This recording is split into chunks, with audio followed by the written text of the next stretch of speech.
You've unlocked a Roundtable. Welcome to the Lost Levels Roundtable discussion of Halo 5 Guardians. My name's Chris. With me, as always, is Alex. Hello.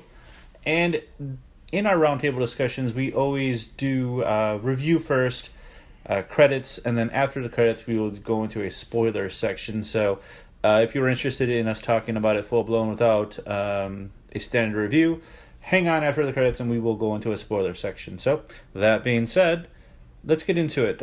We haven't done a video game review in some time. You guys did a first impression of Metal Gear. Right, but neither me nor Adam beat it at that point. Which, I mean, that's a long game, so yeah.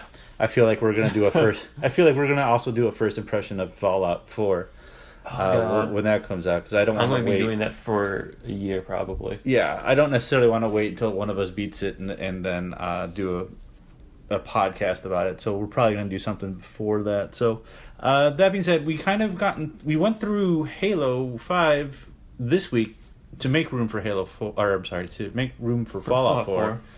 And we both played it together, co-op, for the campaign. This is also going to go into only pretty much the campaign of it. We're not going to go into the multiplayer because you're going to play the multiplayer regardless if we tell you if we like it or not. I mean, it seems to be Halo is one of those games where you're buying it for the multiplayer, like, kind of like Call of Duty or Battlefield or anything like that. You're just playing because you like the multiplayer, you like the Halo aspects of it, so you're playing it regardless of our opinions.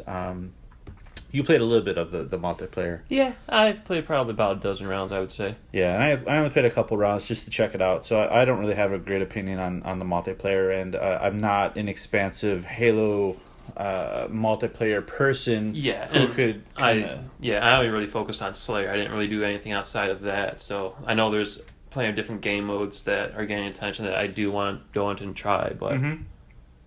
Yeah, we're going to get into that. I mean, we're probably going to play it on personal time and kind of just try it out. But I can't say, like, oh, the Halo 4 version of multiplayer is a lot better than the Halo 5 version. Because, you know what, honestly, I don't play it very often. No. So I can't really critique it and give you an accurate view of my opinion on it. So we're just going to skip the multiplayer and just talk about the single-player adventure.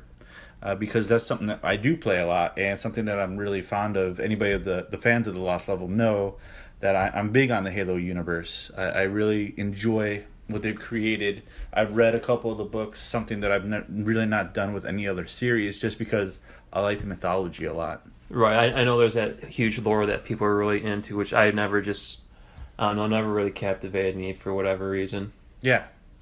So we're kind of different opinions on it, but that being said, I think let's get into the story of Halo 5 Guardians. What is there to say? There's the Osiris faction, and then there's Master Chief's faction, mm-hmm. and they have different objectives that kind of conflict with each other, and it's you going between each of these factions, playing a few missions and seeing how their stories kind of converge and meet. Yeah. And so you play different levels as different squads. Essentially, yeah. Squads of 4. Yeah. Hence the 4-player co-op aspect of the campaign. If you don't play with 4 players, you'll have AI partners who, for the most part, get you up when you've fallen down. Yeah, they're adequate with fighting other enemies and helping you up, but sometimes they'll kind of be standing there as you're bleeding out on the ground, and you're like, "You get me up!" Like yeah, you're 2 feet away from me, and you can't register that I'm down, asking for assistance.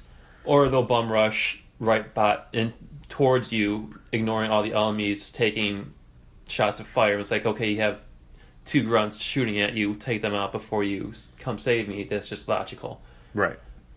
And for us, we played this on the second hardest difficulty. Heroic. We played on Heroic. We started on Legendary, then we're just like, no. Yeah. We want to get through this in a timely manner. Exactly. We wanted to get through it before Fallout so we can do a review on it. So we dropped it down to the second hardest, which is Heroic, after playing a level or 2 of Legendary. Legendary is, pretty much standard hard level game. It's Yeah. it's brutal. And they take a lot of damage, and you fall a lot easier. Yeah, enemies are bullet sponges, and you just have to be very selective in terms of who's going to lay back and be alive so you can respawn, essentially. Right, that was a popular tactic, even on heroic. Yeah, and that's the smart move. I mean, if you're stuck in a room with a bunch of different large enemies or mini type boss enemies, you kind of want to have somebody like lays back just in case one of you gets knocked down.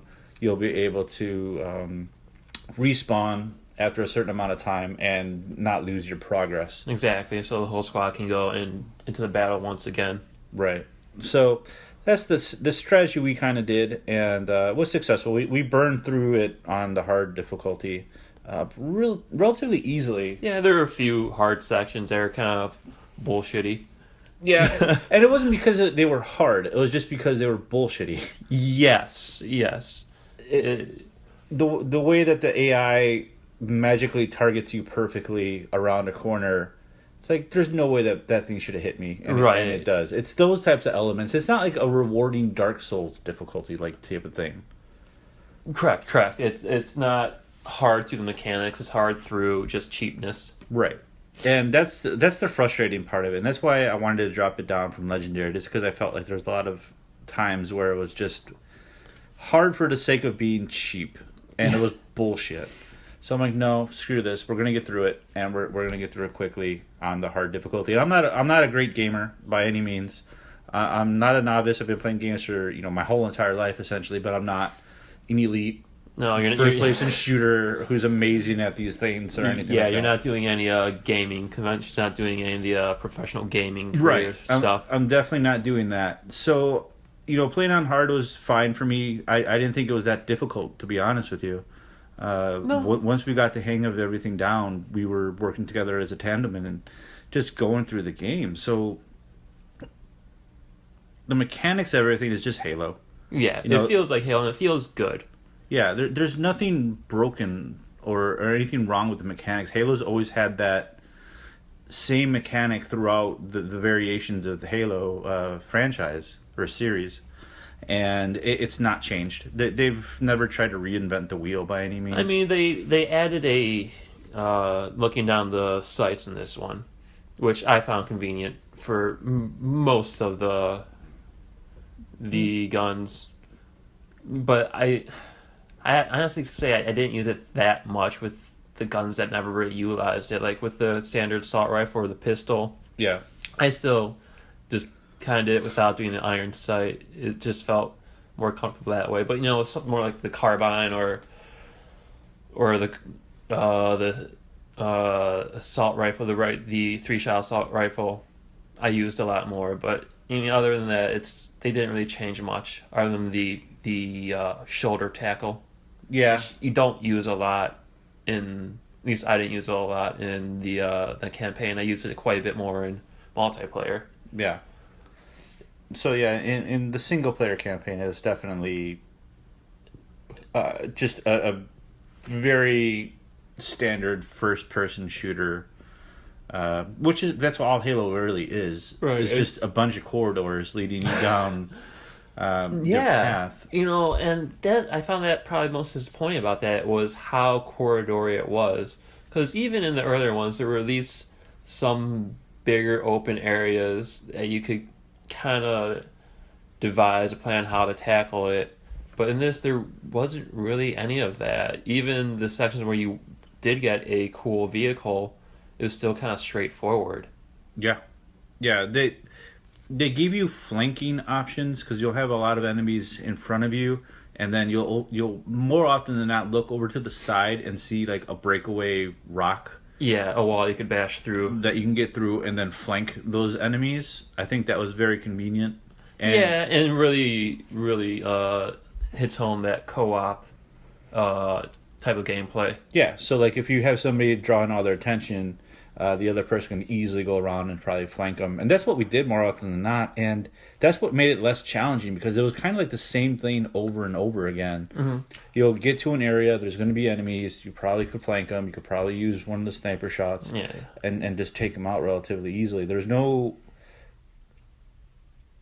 like inspiration behind any of the game. Right. It's very cut and dry. Yeah, and It's you go left, I went right.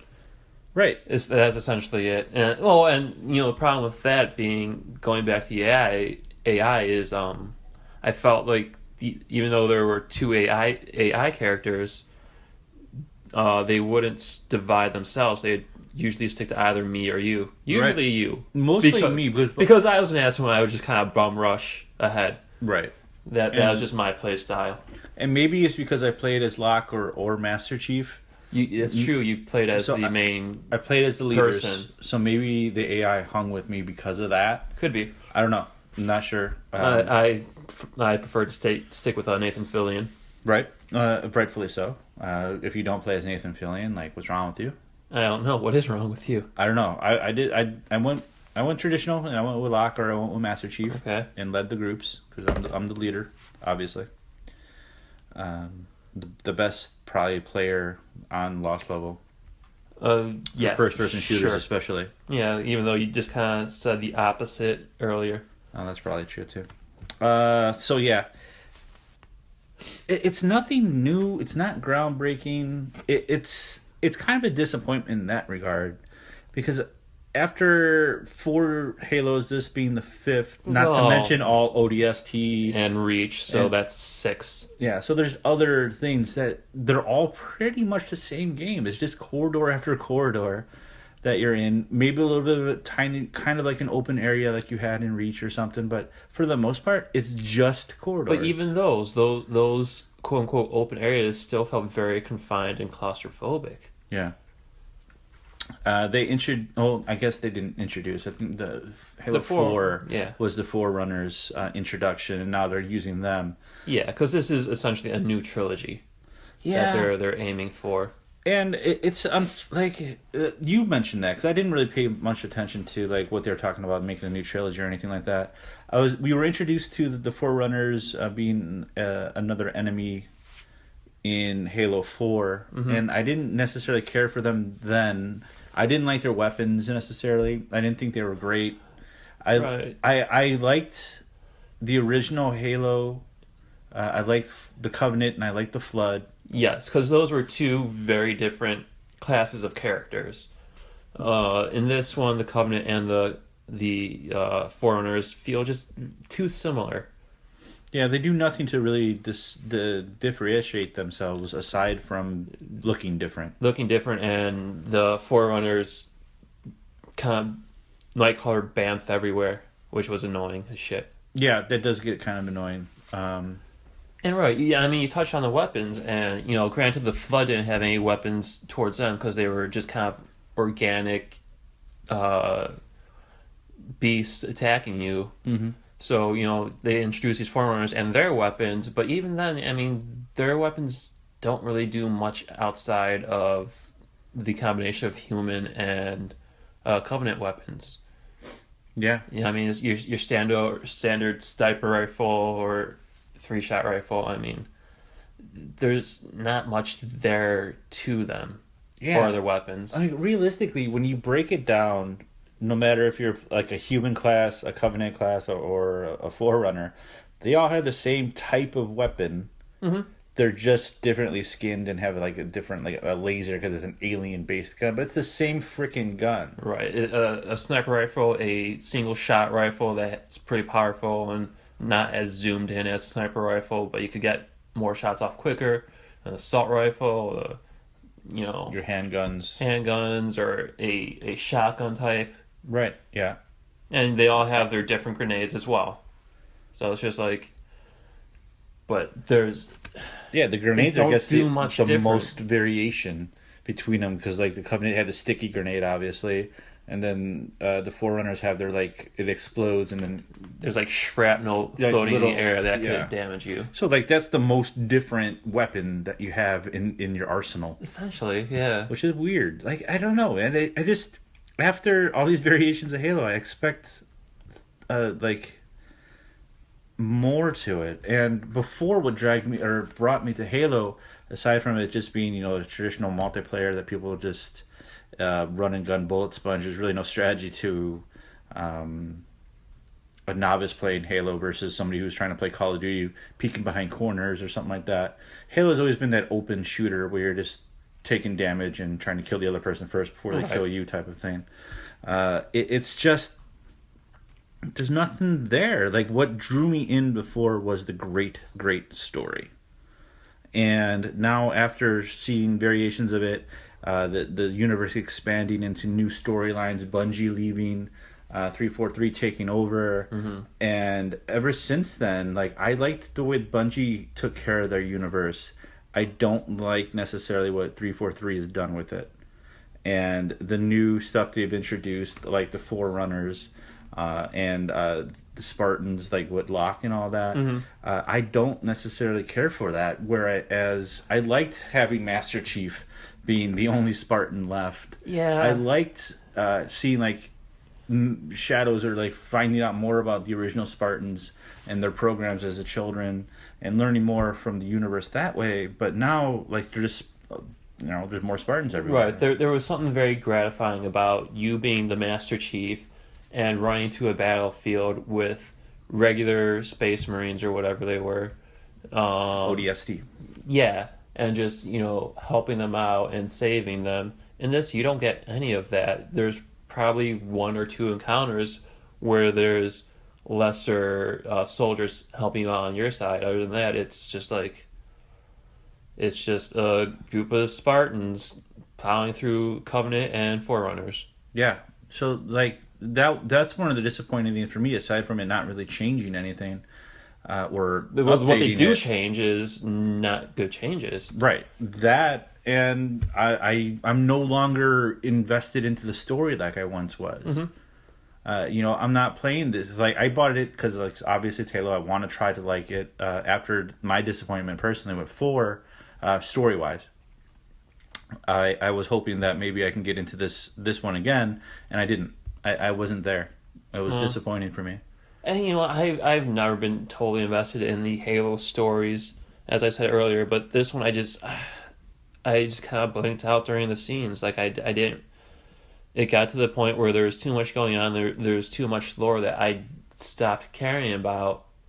That they just kind of bogged everything down. I mean, and there's a mission that was essentially walk and talk to people. There's a couple missions. There's like two that. of them, and I think they're like one after another. And it was just... No, there was a couple that were spaced out a little bit, where the whole entire mission is you get into this area where you have, your group or whatever, team meeting up with other people, and you need to go talk to 2 people in that group. So you have to go find them, click on X, listen to their story, go find the other person, click on that story. Mission over. And mission over. Here's achievement points. Yeah. Thanks. Like, you did nothing. It would have been better in a cutscene, because it would have looked cooler, and I would have gotten the point across instead of making me just jump across the freaking level as fast as I possibly could to get to the other person, because you're not necessarily invested into the story at all. No, where you want to, like, take a look around, like, oh man, that was cool. I want to go see what these guys are bullshitting about. No, you don't care. No, you don't at all.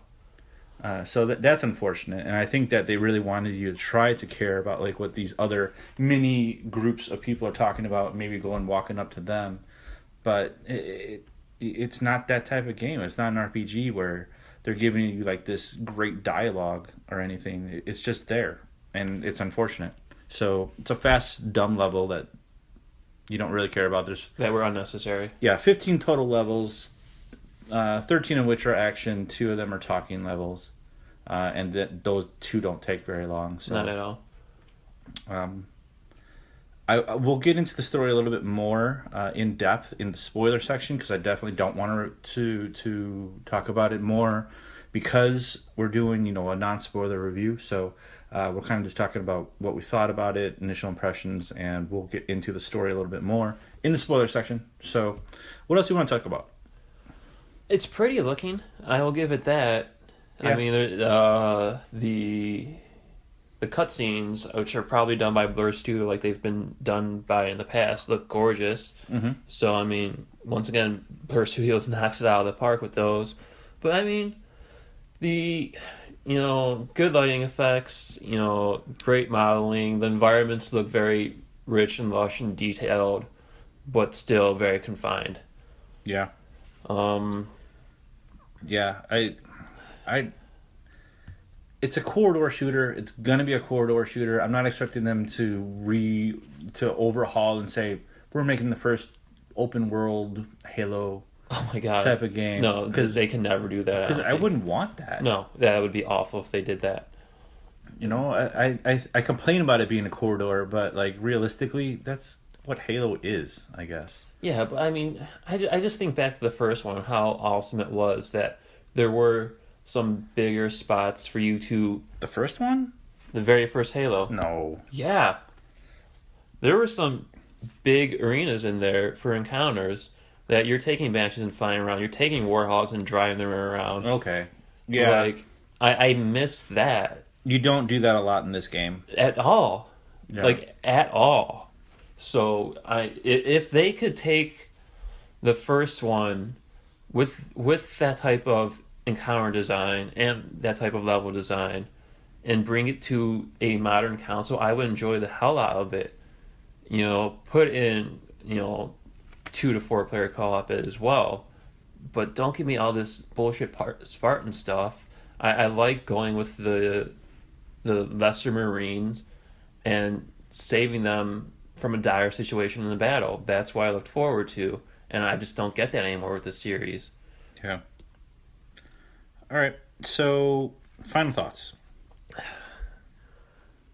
Our gripes about the single player aside, if you're buying this game, you're more likely buying it to play the multiplayer, and the multiplayer is fun. I've done a few rounds, and I'm probably going to sink a good amount more time into it until Fallout 4 comes out. So a few days. Yeah, a few days. I'll see why I could knock out of the park in some Halo, but it's just... I mean, unless you're really desperate for some new single player Halo action, I feel like you could probably just... if you want the single player action, get the Master Chief Collection and play through that with the buddy instead of dropping money on this, even though the multiplayer on that's still supposed to be kind of janky and the servers are supposed to be kind of sucky at this point still. If you're looking for the co-op single player experience, I would say probably stick to that, then get this. Yeah. I pretty much agree. I think that with the single player campaign, it's skippable. There's really nothing there that makes you like, oh my god, I need to like play this because it's epic. None of that's there. I think one of the problems with Halo's universe has always been it's in a great expanded universe, but to really know what the hell is going on in a game, if you don't pay attention to any of that stuff, you really get lost in the story. You get lost quick. And you don't care. But like if you read some of the books, you understand like the lore behind it. It's a little bit more interesting for you. Because you're like, oh, okay, I know that character, or I know that ship from reading the book, or I know some of these things, I recognize it, as opposed to somebody who just plays the Halo story missions and goes to the single players. Because if you look at it from that standpoint, you don't care about these characters necessarily, and it's not developed to make you care. And I think that's been one of the problems with Halo's single player since its inception. I mean, there's been some good stuff in the games, like for story-wise, but for the most part, the great stuff has always been out of the games. And this game and the last game just are perfect points of that, where you just don't care about the story, really. You're just kind of just playing like, okay, another level.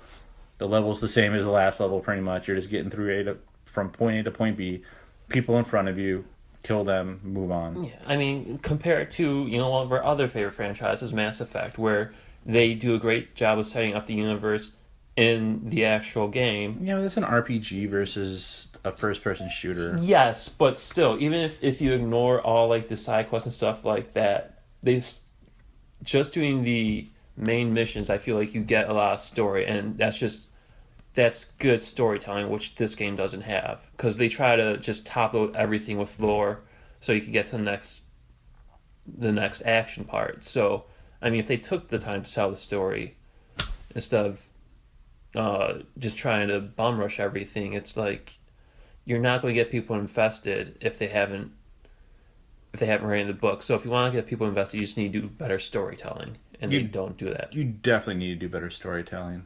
So I agree. I recommend if you want to get more into the Halo universe, the Master Chief Collection is a better set. If you want to play strictly multiplayer, Halo 5 is a great addition to it. We'll probably play a little bit more, as you said, before Fallout. Not too sure how much I'll play after that, but it is solid multiplayer if you're into the Halo type of multiplayer game. Definitely there, and awesome for you to enjoy. From single player standpoint, not worth it. No, definitely not worth 60, I would say. No, definitely not. So, Alex, how can we reach you? You can follow me on Twitter. My name there is Alex Sandberg, AlexSandberg. Or you can follow me on, you can email me directly at the website, alex@lostlevel.com. What about you, Chris?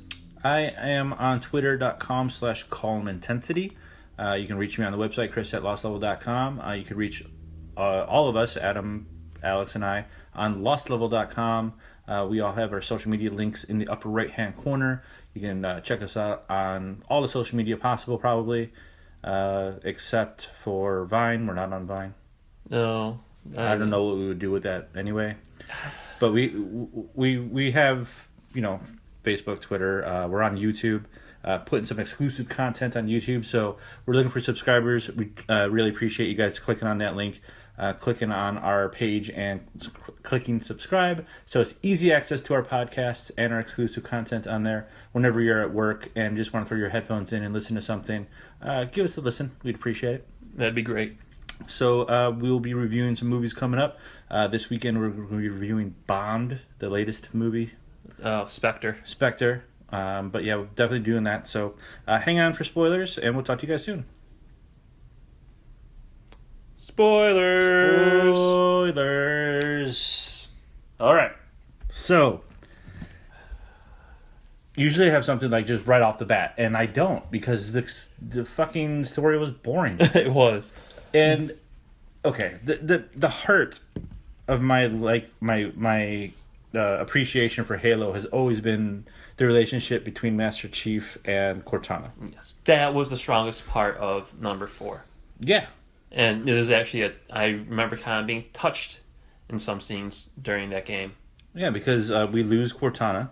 Mm-hmm. She as an AI has to runs out of time basically, and she starts losing her mind. And that drove Halo 4, where I kind of, said that the story is lacking, but at the same time, 4 was a decent storyline to go from. But with 5 here... There was an emotional investment into it. Now with 5, there's nothing. She's back. Yeah. And that's the whole entire part of it, where she's back, and you're as Master Chief, you're trying to find her. Mm-hmm. And she turns out to be like this kind of bad guy. Essentially, yeah. She's running the Forerunners now. Yeah. It's weird. I didn't quite understand what was going on. It's like they were her servants almost, but still they were attacking you and Master Chief and all that. It's just... Yeah, they obeyed her, but at the same time didn't obey her because they kept attacking us. Yeah, it's like, who's wearing the pants in this relationship? Yeah, like, make up your fucking minds. You listen to her for 1 second, and then they're like, no, there's the Spartans, let's go murder them in the face. And then we're like, no, don't murder us. And then they're going to murder us, then she stopped them just by saying, no, don't murder them. And making them disappear as well. Yeah, so she has this ultimate power now, and it makes no fucking sense. It's dumb. I don't like the storyline. The other thing that really pissed me off about it was the commercials leading up to it. Yes, the marketing for this game opposed to the actual game were very different. Compared pretty much the same way Halo 3 was. Yeah, like, it makes no fucking sense. The marketing's like, oh, Master Chief died. And... Well, it wasn't that. It was the idea of Locke going against Master Chief, and one of them in the end is going to fail and fall. And there was the two sides to that. But you don't get any of that in the game. Yeah, they have one showdown where they duke it out, and they're like, oh well, we're going to do this, you can do this, fuck off, and they split. Yeah, there's really no. That's what annoyed me of it, because like you didn't know what the hell was going on. Like, oh shit, is Master Chief gonna be like a renegade now? Did he die? Did Locke die? Like, what's going on with this shit? This is interesting. Right. This and is I mean, for the most part, Master Chief is going rogue, but it's like he's going rogue because he's trying to find Cortana. Right. Cortana contacted him. He's like, oh shit, she's alive. I need to find her, and that's what he's doing. So he's gonna be hell bent on his way to go find her. He's not like going around murdering innocent people or anything like that, or like that causes him to be rogue, or having the other Spartans like, we need to lock his ass down. He's gone crazy. Exactly. He's not putting other people in threat. He's killing more Forerunners and Covenant, which is, he's doing his job as a Master Chief. Pretty much, yeah. So it's like, thanks Master Chief for clearing out that section. We can go take it over now. While you're on your hellbent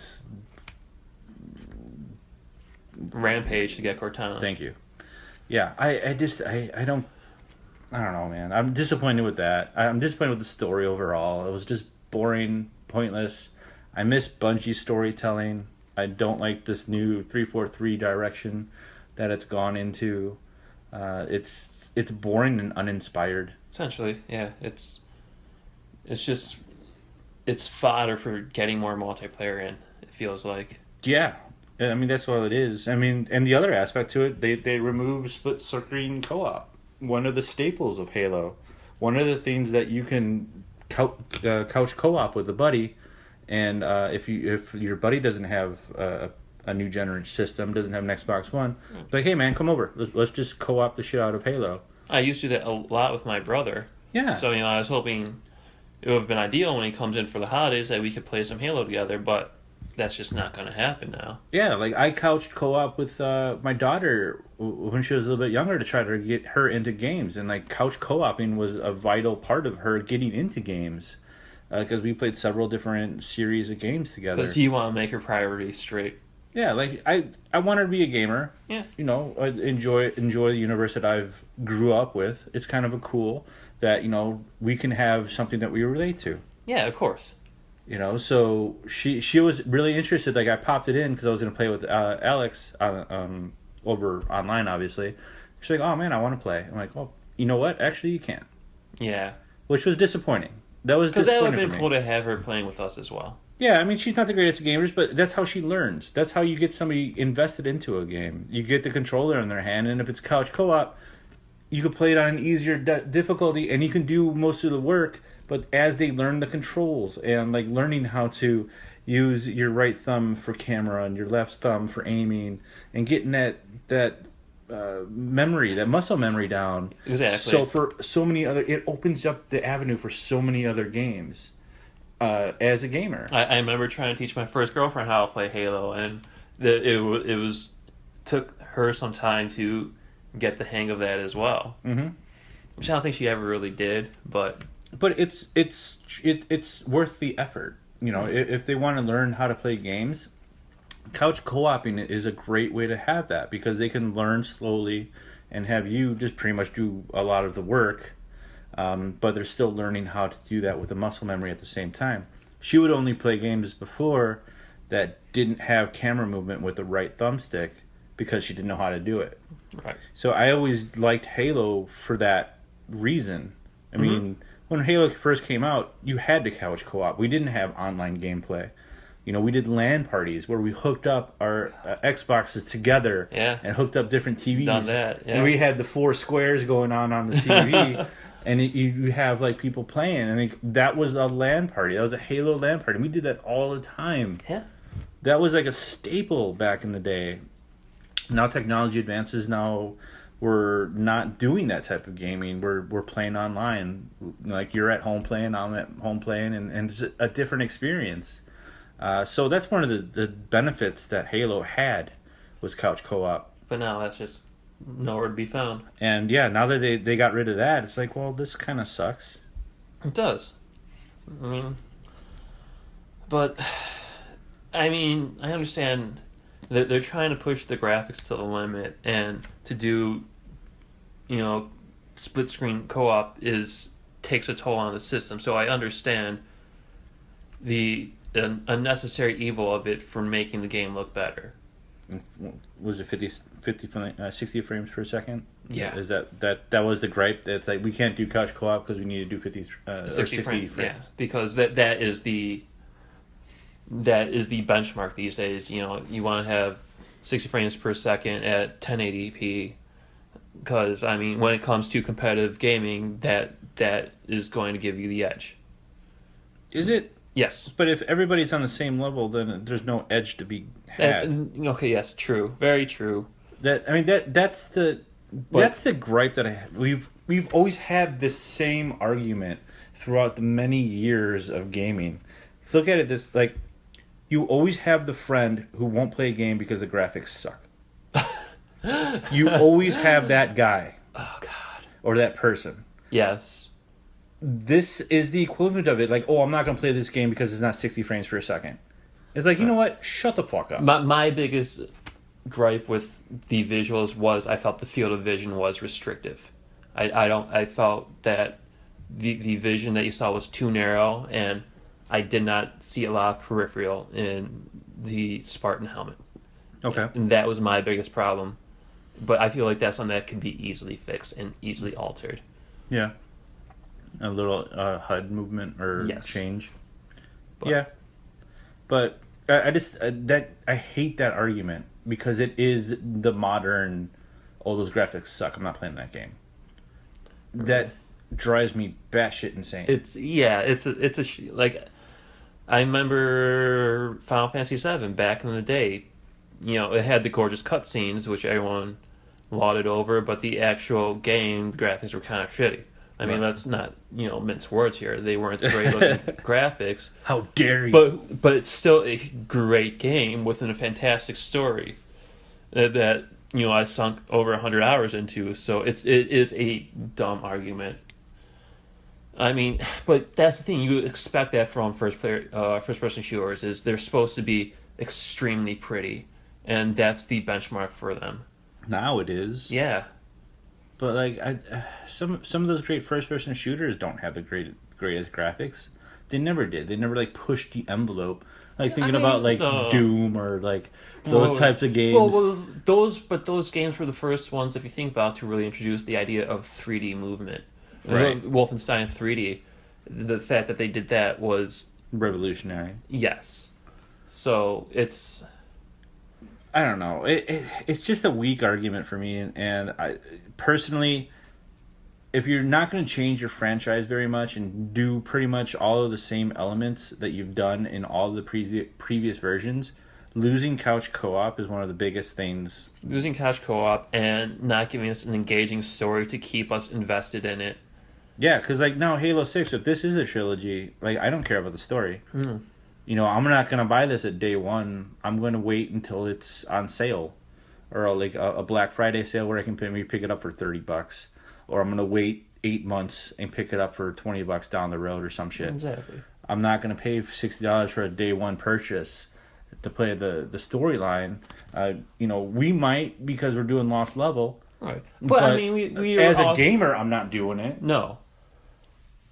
And we did it for Lost Level, but we did because we wanted to do it as well, because we were hoping to get back into that Halo feel, but it just wasn't there. So we're here to warn you against it. And there hasn't been that many games. Obviously the biggest game that came out was Metal Gear that you sunk a lot of time into. But before Metal Gear came out, there's really, we're in this huge lull of games that haven't been great. And then that's true. You start seeing a lot of the gaming websites kind of promoting or talking about movies now, just because there's been these big lulls and you need to have articles, you need to have stuff up. So you're looking for other avenues to do all some that's of this changing stuff. next week. All that's going to be changing on Tuesday, because wait, when the fuck is Black Ops coming out tomorrow? We're recording this on Thursday, but Black Ops is coming out on Friday. Is it this Friday, tomorrow? I'm not even sure, to be honest. But that's going to change shortly, because you're getting Black Ops, you're going to get Tomb Raider, then you're going to get Fallout 4. I think, isn't Fallout 4 and Tomb Raider the same day as well? You're getting Yeah, those. I think that was like Then no, I mean you're getting games. Yes, we're getting into the fall holiday. the holiday rush. Exactly. But then the holiday rush always gets a lot of games that are delayed into the new March, April area where you have a new rush. And then after March, April, you have a huge lull in games that come out. You'll get one or two here or there sporadically, but you don't get the same push like you get during the holidays or in April or March, April now. So you have to do other avenues of stuff and start talking about different things just to keep engaged. But Halo was something that we were interested in because, like, my investment with the universe, wanted to check it out. But after playing Halo 5, I don't care about the story like I used to. Yeah, no, I totally agree. It makes me wonder how much I'm going to rush towards Halo 6. Yeah, it's going to be interesting when Halo 6 comes out because, like, am I going to push for everybody to get it? Probably not. Not like we did, unless there's something that we can talk about and add to it. Because I feel like anything that comes out with Halo 6 is going to be a very similar conversation that we're having right now. Mm-hmm. You know, it's not going to be very much different. So I don't know. Maybe we'll just have somebody, we'll just be like, see your Halo 5 review. And that's our impressions of Halo 6. Because it's the same. So who knows? That being said, anything else you want to talk about? No, I think we covered a lot of bases. Yeah, you know what? I really enjoy the spoiler sections. It's so much easier to talk in spoilers, just because it's free. Even though a good portion of it didn't go into spoilers. Yeah, but you can just go on fun tangents about shit. Yeah, and it feels more free. So I really hope that you guys hung on to listen to the spoiler conversation. Because we enjoy doing that section. So again, thanks for listening, and we'll talk to you guys soon. Bye.